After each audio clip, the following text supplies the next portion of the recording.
마태복음 5장 3절입니다. 복이 있도다 심령이 가난한 자, 이런 제목으로 하나님 말씀 상고하겠습니다. 먼저 3절 말씀 받들어 읽겠습니다. 심령이 가난한 자는 복이 있나니 천국이 그들의 것임이요.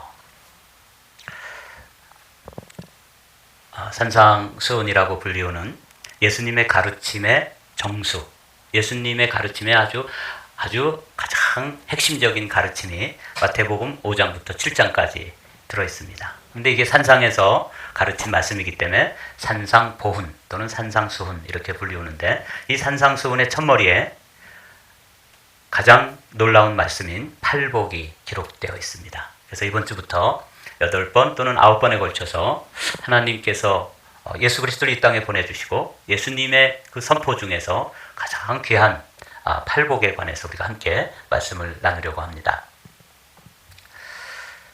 복 있는 사람들은 악인들의 꾀를 따르지 아니하며 하는 시편의 말씀과도 이 말씀은 구조가 똑같습니다. 그러니까 구약 성경에 시편이 150편으로 되어 있는데 그 첫 번째를 열면 복 있는 사람은 이렇게 시작되지 않아요? 그런데 이 마태복음의 5장의 말씀도 예수님의 가르침의 정수라고 되어 있는 이 복된 가르침을 열면 복되도다 이렇게 시작돼요.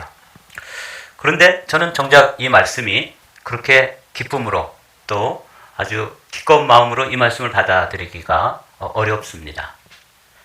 가난이라는 것이 정말 복일까?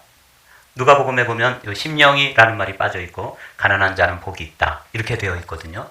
그래서 이 말씀은 저에게 아주 행복한 마음으로 아멘 하고 받아들이기가 몹시도 힘든 말씀이에요. 그런데 이 말씀은 주님께서 주님의 가르침 가운데 가장 귀한 가르침의 시작, 그것도 천국을 약속하는 말씀이기 때문에 이 말씀이 지나가야지만 그 다음에 우리에게 있는 놀라운 말씀이 이해가 되어지는데, 이 말씀을 어떻게 이해할 수 있을까? 저는 이 가난에 대해서는 큰 상처가 있기 때문에 가난한 자는 복이 있나니 이 말씀이 저에게는 그렇게 쉽게 아멘이 되는 말씀이 아닙니다. 여러분은 어떻습니까? 그래서 오늘 우리가 이 주님의 팔복을 열면서 여러분과 제가 이 문제에 대해서 개념 정리가 되어져야지만 그 다음 8가지 복이 이어지는데 그 말씀들이 열리고 이 말씀이 깨달아졌을 때 우리가 얼마나 복받은 사람인지를 알게 되기 때문에 이 말씀은 꼭 해결되어지고 우리 마음속에서 정리가 되어져야 되는 그런 말씀입니다. 이 가난이라고 하는 이 말씀은 신약 성경에 2가지 단어가 있습니다. 하나는 푸토코스, 하나는 페네스라고 하는 두 단어인데 둘 다 가난하다 하는 그런 뜻이에요. 그런데 하나는 이 푸토코스라고 하는 것은 아주 절대적인 가난입니다. 페네스는 뭐 좀 가난하긴 해도 내가 빌 게이츠나 워런 버핏 정도의 그런 부는 가지고 있지 않지만 그저 뭐 먹고 살만하다 그런 정도 있죠. 상대적으로 좀 가난할 수는 있지만 뭐 때거리가 없다든지 먹고 살기가 힘들다든지 이런 절대 빈곤과는 차이가 있는 것이죠. 저는 몇 번 말씀드린 것처럼 가난한 농부의 아들로 태어났습니다. 원래 우리 집은 아주 가난한 푸토코스의 집은 아니었습니다. 저희 집도 가난한 시골 사람들이었기 때문에 그냥 페네스, 농사지어서 가족들끼리 그저 먹고 살만한 그런 집이었는데, 저희 어머니에게는 남동생이 3분 있었어요. 저한테는 외삼촌이죠. 그 중에 이제 어떤 분이 아주 이렇게 좀 꿈이 크고 뭔가 이렇게 크게 해보고 싶은 그런 소망이 있는 그런 분이었어요. 그래서 우리 아버지가 매형이잖아요. 자기가 와서 이제 사업을 좀 해서 한번 일어나면 매형도 더 이상 이 시골에서 농사 안 짓고 떵떵거리며 살 수 있게 해줄 테니까 보증을 서서 우리가 가지고 있는 작은 땅 그리고 집 이걸 보증으로 잡혀서 사업 자금을 대준 거예요. 근데 우리 아버님이 그걸 다 보증을 서줬어요. 근데 우리 외삼촌이 일이 잘 됐으면 좋을 텐데 사실은 그냥 뭐 허풍쟁이라서 다 들어잡수신 거죠.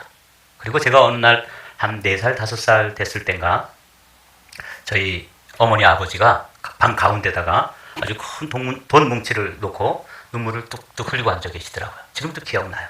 근데 저는 어렸을 때도 돈을 알았어요. 야, 우리가 부자가 됐구나. 이렇게 큰 돈이 들어왔는데. 그래서 막 방에서 뛰어노는데 어머니 아버지는 결코 그렇게 기뻐하지 않으면서 울고 계시더라고요. 그러면서 우리 어머니가 하는 말씀이 지금도 생각나요. 그래, 너희들이나 보고 웃자. 그러면서 울었어요. 그리고 이제 저희 가정이 정말 가난으로 접어든 거죠. 그래서 그 동네에서 집도 팔고 또 논도 팔고, 그래서 그 방 가운데다가 그 돈뭉치를 갖다 놓고 이제 빚을 가려준 거죠. 그리고 우리는 뭐 완전히 빈 돌터리가 돼서 푸토코스의 가난. 그래서 다른 동네로 옮겨가서 추운 겨울이었는데 그 움막집에 이렇게 움막을 짓고, 거기서부터 우리 아버님하고 어머님이 우리 6남매를 길러낸 거예요. 그러니까 뭐 물론 이제 저희 형님 누님들 중에는 어떤 경우는 이제 다 출가를 한 상태이기도 했었습니다.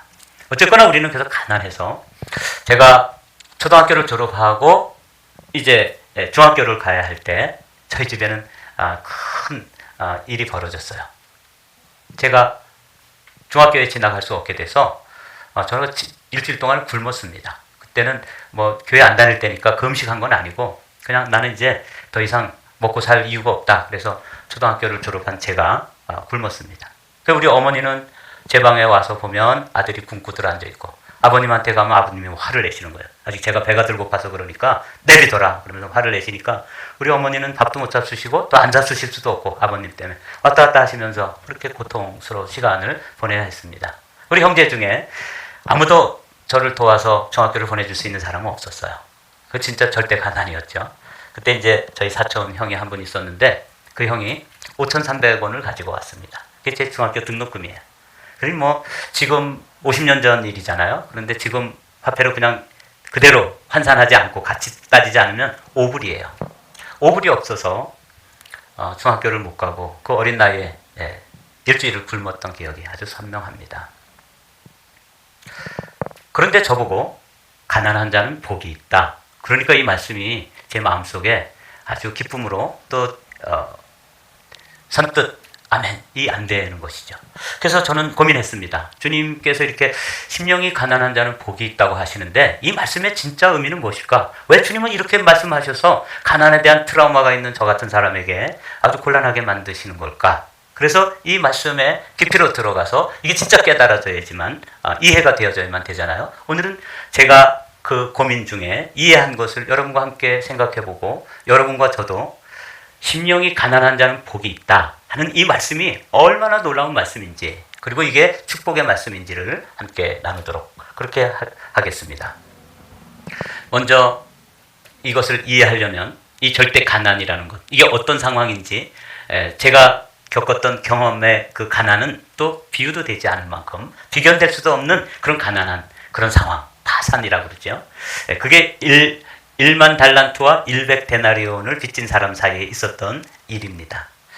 여러분, 이 1만 달란트와 100데나리온, 오늘의 이 주제가 1만 달란트가 얼마나 큰 돈인지를, 그걸 빚을 졌을 때 그 집사람에게 잡혀와서 너희 자녀들 또 아내, 가족들 다 팔라고 가지고 있는 거 다 팔아서 갚아라. 근데 갚겠다고 말은 했지만 갚을 수 있는 길은 없는 것입니다. 이게 1만 달란트예요. 한 달란트가 6,000데나리온이, 이건 이제 로마의 화폐단인데, 데나리온이라는 것은 노동자가 하루를 일해가지고 벌 수 있는 돈이에요. 그러니까 6,000데나리온이면 약 16년 동안 쓰지 않고 먹지 않고 모아두면 벌 수 있는 돈이 6,000데나리온. 한 달란트 정도는 그래도 벌 수 있을 것 같아요. 이게 금이 40kg 정도 되는 단위예요. 그런데 이게 1만 달란트로 갚버리면 이거는 이제 우리의 그 능력을 벗어나는 거죠. 16만 년 동안 일을 해가지고 그걸 잘 모아두고 저축을 했을 때 만들 수 있는 돈이 1만 달란트입니다. 그러니까 우리 인생이 70이요, 강건하면 80인데 어떻게 16만 년 동안을 일해가지고 갚을 수 있는 사람, 이건 뭐 거의 불가능한 것이 아니라 완전 불가능한 그런 값이죠. 이만큼 빚을 졌다 그러면 이거는 자신의 힘으로는, 또 가족들이 다 팔려간다 할지라도 이건 갚을 수 없는 그런 상태를 말하고 있는 거예요. 이렇게 돼서 1만 달란트를 빚을 지고 경제적으로 파탄이 일어났다. 이때를 뭐라고 부른다고요? 푸토코스라고 부른다는 거예요. 그러니까 뭐 이거는 뭐 말할 수 없는 그런 경제적인 파산을 이야기하는 것이죠. 사랑하는 성도 여러분, 이것 또 다른 예를 한번 들어볼게요. 어느 날 이 바리새인과 또 세리 공무원인 두 사람이 기도를 하러 올라왔습니다. 예수님의 예화예요. 비유로 말씀하신 건데 두 사람이 올라와서 두 사람이 보여주는 모습이 한 사람은 정말 영적으로 가난한 사람의 모습을 보여주고 한 사람은 자기가 그래도 상대적으로 괜찮다 하는 모습을 보여주는 그 예화이기 때문에 저와 여러분들이 이 가난이라고 하는 의미를 깊이로 들어가기 위해서 이 말씀을 함께 살펴보아야 합니다. 바리새인의 기도를 한번 보십시오. 바리새인은 서서 따로 기도하여 이르되 하나님이여 나는 다른 사람들 곧 토색 불의 간음하는 자들과 같지 아니하고 여기 다른 사람들하고 자기를 비교해 봤을 때 어떻다는 거예요? 나는 그래도 괜찮은 사람이다. 내 신앙생활하는 건 이 정도면은 괜찮아 하고 생각한다는 거죠. 또 누구하고도 비교하냐면 마침 같이 기도하러 올라온 세리하고 자신을 비교해서 이렇게 말씀하는 거죠. 이 세리와도 같지 아니함을 감사하나이다.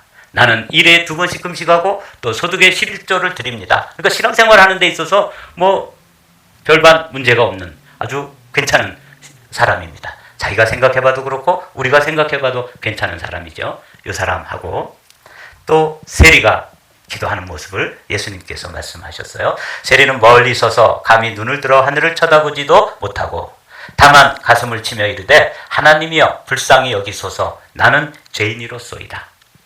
굉장히 중요한 차이가 있어요. 이 바리새인은 수평적으로 옆에 있는 함께 살아가는 이웃들 그리고 함께 신앙생활하는 그 공동체 안에서 비교적 상대적으로 나는 괜찮은 사람이라고 생각하는 그런 사람이었고 이 세리는 옆에 있는 사람들과 자신을 비교해 볼 여지도 없어요. 하나님의 그 절대적인 그 빛 앞에서 자기 자신을 세워놓고 그 절대자 앞에서 자기 자신을 발견하게 되니까 이 사람의 모습은 어떤 모습이냐면 나는 죄인입니다.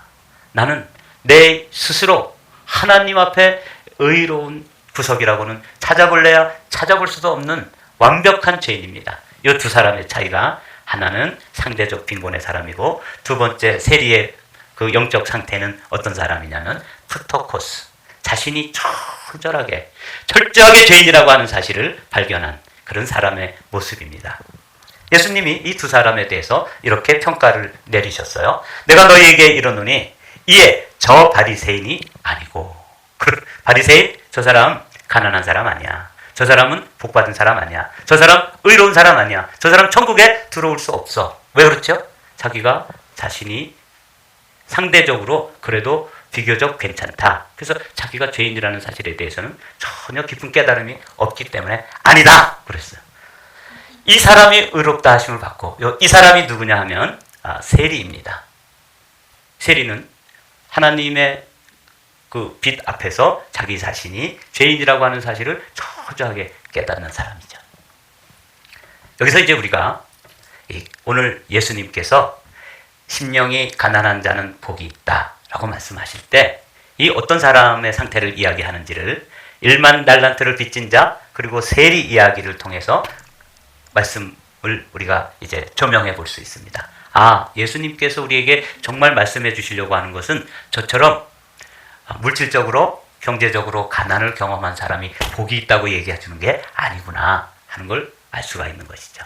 진짜 주님께서 심령이 가난한 자는 복이 있다고 할 때 이 심령에 대해서 여기에 우리가 오해할까 봐 누가복음에는 가난한 자는 복이 있다라고 되어 있는데 여기서 많은 사람들이 신학자들 또 설교자들 그리고 성도들이 오해할까 봐 주님께서는 더 근원적인 단어 하나를 알려주신 거예요.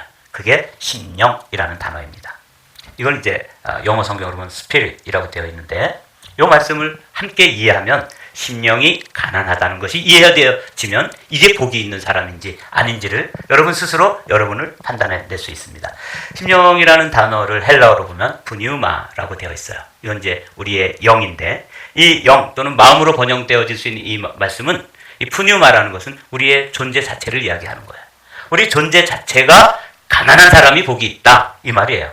그러니까 제가 어린 시절에 경험했던 그런 좀 비참한 어떻게 보면 참 여러분들에게 이렇게 드러내놓고 난 가난한 사람이었습니다 라고 말씀드리는 건 좀 어떤 면에서는 좀 부끄러운 과거지요. 이런 가난 말고 그 존재 자체가 하나님 앞에서 비춰볼 때 제가 중학교를 들어가려고 그러는데 중학교 들어갈 돈이 없는데 저희 집이 얼마나 가난했냐면 저희 집에 있는 걸 다 팔아도 그만한 돈을 마련할 수가 없을 정도로 가난했던 것. 1만 달란트를 빚진 사람이 자기 집안에 있는 귀한 것, 좋은 것 다 모아서 팔고 가족들까지 다 팔아도 그 16만 년 동안 벌어야 되는 돈을 갚을 수 없는 것과 마찬가지로 요 푸뉴마라고 하는 것은 제가 중학교를 들어가려는 것과 똑같이 우리가 천국에 들어가려고 그러는데 천국에 들어갈 수 있는 그 조건이 뭐냐면 우리의 의입니다. 근데 우리의 의를 우리 자신에게서 찾아서 그걸 지불하고 들어가야 되는데 하나님 앞에 내어놓을 만한 의가 한 점도 없는 거죠. 아주 철저하게 자기 자신의 무능함, 또 죄인됨, 그리고 부정함을 깨닫는 상태. 이것이 어떤 상태라고요? 마음이 가난한 상태다. 이렇게 이제 이해가 되어졌어요. 제가 이 말씀을 여러분들이 지금 이해가 되어지고 있는지 제가 궁금한데, 마음이 그렇게 철저하게 하나님 나라에 들어가려고 그러는데 그 조건이 의인데 그 의라고 하는 조건이 내 안에 아무것도 없다. 근데 바리새인은 자기에게 있다고 생각하는 거죠. 근데 주님께서 그 사람은 아니고 그렇게 됐잖아요. 그 세리는 의롭다함을 인정함을 받고 돌아갔다. 이렇게 이제 되어 있는데 오늘 이 말씀입니다. 제가 이 말씀을 묵상하면서 또 한 사람을 떠올렸습니다. 그게 누구냐면 바울입니다. 바울이 예수 그리스도를 만나기 이전과 예수 그리스도를 만난 이후에 얼마나 그의 심령이 가난해졌는지를 예를 들어보면 여러분들이 심령이 가난하다는 게 이런 뜻이구나. 나도 그래. 그러면 그 사람은 어떤 사람이라고요? 복받은 사람이라고요. 그런데 아직도 바울이 예수 그리스도를 만나기 이전의 상태로 여러분들이 마치 그 바리새인이 하나님 앞에 나와서 나 그래도 다른 사람들과 비교해서 상대적으로 괜찮은 사람이죠? 라고 자기 자신을 판단하고 그렇게 깨닫고 있다면 아직 그 사람은 먼 사람이다. 주님이 그렇게 말씀하신 거죠. 제가 한번 읽어볼게요. 예수 그리스도를 만나기 이전에 그 존재는 어떠했는지 보십시오. 그러나 나도 육체를 신뢰할 만하며 만일 누구든지 다른 이가 육체를 신뢰할 것이 있는 줄로 생각하면 나는 더욱 그러하다. 난 다른 사람들과 비교해서 출신 성분이라든지 내가 배움이라든지 내 조건이 다른 사람한테 절대 뒤지지 않아. 난 그래도 상대적으로 괜찮은 사람이야 라고 생각하며 살았다는 거죠. 나는 8일 만에 할례를 받고 이스라엘 족속이요 베냐민 지파요 히브리인 중에 히브리인이요 율법으로는 바리새인이요. 정확히 맞죠? 이게 예수 그리스도를 만나기 이전에 율법만 가지고 살 때의 바리새인으로서 이 바울의 모습입니다. 그런데 그가 열심으로는 교회를 박해하고 율법의 의로는 흠이 없는 자였었는데 그가 이렇게 고백합니다. 미쁘다. 모든 사람이 받을 만한 이 말이요. 그리스도 예수께서 죄인을 구원하시려고 세상에 임하셨다 하였도다. 빨간 하이라이트 다 같이 읽어보실까요? 시작. 죄인 중에 내가 괴순이라. 그래서 이게 현재형으로 되어 있는 것처럼 보이는데 노란 하이라이트를 보면 I was the worst sinner of all 이라고 되어 있어요. 이게 바울의 자기 자신이 하나님 앞에 섰을 때 예수 그리스도께서 비춰지는 복음의 빛으로 자기 자신이 비춰지니까 비춰지기 이전에는 바리새인 중에 괜찮은 사람이었고 또 베냐민 지파였고 나 가말리알 문화에서 배울 만큼 배운 사람이었고 나 그래도 상대적으로 괜찮은 인생이야 라고 주장할 만한 자랑할 만한 게 너무 많은 사람이었는데 이가 예수 그리스도를 만난 이후에 복음의 빛이 그의 영혼의 내면을 비춰줬을 때 나는 죄인 중에 괴수다. 이 깨달음이 영적 파산 상태를 의미하는 것입니다. 그러니까 이 죄인 중에 괴수, 자기가 가지고 있는 의의 결정이 뭐냐면 월스트 시너예요. 그래서 이 월스트 시너의 상태를 가지고는 천국을 살 수도 없고 천국에 들어갈 수도 없고 천국을 소유할 수도 없고 천국을 누릴 수도 없는 상태인 거죠. 제가 가지고 있는 경제적인 능력으로 중학교에 들어갈 수 없는 것과 똑같은 상태예요. 이게 지금 예수님께서 말씀하시는 어떤 상태예요? 심령이 가난한 자. 자기 죄를 보고 자기가 자기를 만나서 깨달음이 왔을 때의 상태인 거죠. 이 잔 스타트는 아까 우리가 본 것처럼 그 심령이 가난하다고 하는 것은 자신의 죄인됨을 철저하게 깨달아서 내가 가지고 있는 의를 가지고는 그 의를 가지고는 하나님 앞에 나갈 수 없다고 하는 것을 깊이 경험하고 깨닫고 고백하고 인정하는 사람. 이 사람이 어떤 사람이에요? 심령이 가난한 자입니다. 그래서 제가 저 자신을 생각해 보았습니다. 내가 복받은 사람이구나. 그렇게 가난한 농부의 아들로 태어나고 그런 가난 가운데서 제가 중학교도 갈 수 없는 형편에 우리 형제가 이남 사녀 6 형제인데 우리 중에는 아무도 중학교를 간 사람이 없어요. 제가 유일하게 중학교도 가고 고등학교도 가고 대학교도 가고 대학원도 오고 또 미국에 유학까지 온 사람이 된 거예요. 그래서 복받은 게 아니고 그런 사람이었는데 그런 집안에서 자라난 저에게 예수님께서 찾아오셔서 제가 22살 때 주님께서 저에게 빛을 비춰주셨습니다. 그래도 바울처럼 모범생으로 꽤 괜찮은 사람으로 공부 잘하는 똑똑한 사람으로 그렇게 열심히 살았던 저에게 주님께서 저의 죄를 보여주시는데 하루 저녁에 주님께서 저를 만나서 죄를 비춰줄 때 파노라마처럼 지나가는 그 죄 때문에 도무지 감당을 할 수가 없었습니다. 그래서 밤새도록 기도하고 울고 회개하고 그런 경험을 주셨어요. 그리고 주님께서 저를 그 저녁에 그 밤에 콜링을 해주셨는데 이런 사람이 복이 있다 그러면 내가 바로 그 복받은 사람이구나 하는 것을 깨닫고 너무 감사했어요. 사랑하는 성도 여러분, 여러분의 영적 상태, 여러분의 푸뉴마가 여러분 자신의 것을 가지고는 하나님 앞에 나가서 내놓을 만한 것이 아무것도 없다는 것. 그래서 나는 죄인 중에 괴수고 빚을 졌다고 하면 엑스로는 1만 달란트고 히어라보 단어라면 푸토코스의 상태라고 하는 게 정말 깨달아진 사람이 우리 가운데 있으면 그 사람은 복이 있는 사람입니다. 이걸 지금 주님께서 우리에게 말씀하는 거죠. 왜 복이 있느냐? 여기 우리나라 말 성경에는 왜냐하면 이라는 단어가 없지만 영어 성경을 보면 for라는 단어 왜냐하면 이라고 되어 있죠. 천국이 킹덤 오브 헤븐이 그들의 것이기 때문이다. 저는 처음 교회 나갔을 때 성경을 살 만한 그런 돈은 없었습니다. 근데 군인교회를 나갔는데 신약 성경만 있는 성경을 제가 갖다 읽었다 그랬잖아요. 네, 성경을 읽을 때 제가 이 천국에 대해서 얼마나 큰 소망을 가졌는지 몰라요. 그게 이 요한계시록 22장 1절 2절입니다. 한번 보십시오. 또 그가 수정같이 맑은 생명수의 강을 내게 보이니 하나님과 및 어린 양의 보좌로부터 나와서 길 가운데로 흐르더라. 강 좌우에 생명나무가 있어 12가지 열매를 맺되 달마다 그 열매를 맺고 그 나무 잎사귀들은 만국을 치료하기 위하여 있더라. 여기에 보면 천국에 대해서 제가 소망을 가지게 되는 거기 하나님이 계시고 어린 양이라고 하는 예수님이 계시고 그 예수님의 보좌로부터 강이 흘러나오는데 거기에 과일나무가 있는데 12가지 열매를 달마다 맺는 나무가 있다는 거예요.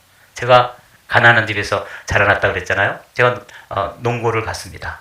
농업고등학교 특성과를 다니면서 제가 가졌던 큰 꿈이 뭐냐면 돈을 많이 벌어서 넓은 목장을 하고 그 목장 주변에다가 과일나무를 심어가지고 사람들이 아무나 와서 따먹고 그런 아주 풍요로운 그런 에덴 동산 같은 것을 꿈꾸고 그랬었거든요. 그런데 천국이 제가 그리고 꿈꿨던 그 정도가 아니라 나무들이 강가에 이렇게 있는데 그 강은 생명강이라고 부르고 거기 생명나무가 있는데 그 나무에 12가지 열매가 12달 동안 맺힌다는 거예요. 매달 다른 열매가 막. 그래서 제 마음속에 얼마나 여기 난 천국 꼭 가야 돼. 천국 안 가면 나는 정말 인생의 실패자야. 이런 막 열망이 생겼는데 천국을 가려고 그러다 보니까 제가 어떤 사람이에요? 죄인이에요. 주님께서 그걸 보여주셨다 그랬죠. 22살 때 제가 얼마나 추악한 죄인인가를 보여주셨어요. 그러니까 저는 천국에 갈 수 있어요 없어요? 없는 거예요. 이 귀한 천국, 이 아름다운 천국, 이 풍요로운 천국을 꼭 가고 싶은데 제가 가지고 있는 자원을 가지고는 제 영적 상태를 가지고는 갈 수 없는 거예요. 근데 그게 발견되어져 가지고 그러면 누구 힘으로? 제가 중학교를 갈 수 없을 때 우리 사촌 형이 와서 도와주셨던 것처럼 제가 천국에 들어갈 수 없어서 좌절하고 있을 때 내 힘으로는 갈 수 없죠. 그럴 때 큰 형님이신 예수님께서 찾아오셔서 그분의 의를 저에게 입혀주시고 예수의 의를 입혀주시고 나의 죄는 그분이 정리해 주셔서 제가 하나님 앞에서 저는 가난한 사람입니다. 예수님 외에는 제게 방법이 없습니다. 이걸 깨닫고 사는 그런 사람이 되었기 때문에 제가 어떤 사람이라고요? 복 있는 사람이다. 이제 말씀을 마칩니다. 설명이 제대로 되었나요? 여러분 마음속에 여러분들이 심령이 가난하다고 하는 상태가 어떤 상태인지 여러분 조금 이해가 되셨나요? 이 말씀을 어떤 신학자는 이렇게 정리를 했습니다. 이것은 good news인가? good advice인가? good advice라는 건 무슨 뜻이냐면 여러분 심령이 가난해져야 합니다. 그 가난한 사람이 복이 있는 사람이고 그 사람이 천국을 갈 수 있습니다. 라고 말씀해 주시는 것은 good advice입니다. 근데 그 신학자는 이 말씀은 good advice가 아니고 good news라는 거예요. 이건 복음이라는 거예요. 예수 그리스도가 우리 안에 우리에게 찾아오셔서 우리의 내면을 보여주시고 우리의 영혼의 상태를 깨닫게 해주시면서 내가 죄인입니다. 저는 정말 하나님 앞에서 내 의로는 천국을 들어갈 수도 없고 천국을 맛볼 수도 없고 천국을 소유할 수도 없고 천국을 누릴 수도 없는 그런 사람인데 주님께서 천국에 들어가도록 인도해 주셨으니 제가 가장 복받은 사람입니다. 그래서 오늘도 저는 주님 앞에 마음이 가난한 자가 되어서 주님 한 분 외에는 저를 도와주실 분이 없습니다. 그래서 그 가난한 마음으로, 그 가난한 심정으로 주님 붙잡고 주님 한 분으로 만족하며 살아갈 수 있는 믿음의 사람이 되었다는 것이 제가 어떤 사람이라고요? 복받은 사람이 되었다는 강력한 증거라는 거예요. 그래서 여기까지 깨닫고 보니까 이 말씀은 나에게 굿 어드바이스가 아니라 나를 인정해 주시고 나를 누구라고 말씀해 주시는 굿 뉴스라고 하는 사실을 깨달았습니다. 사랑하는 성도 여러분, 오늘 이 말씀이 여러분들에게 굿 어드바이스입니까? 굿 뉴스입니까?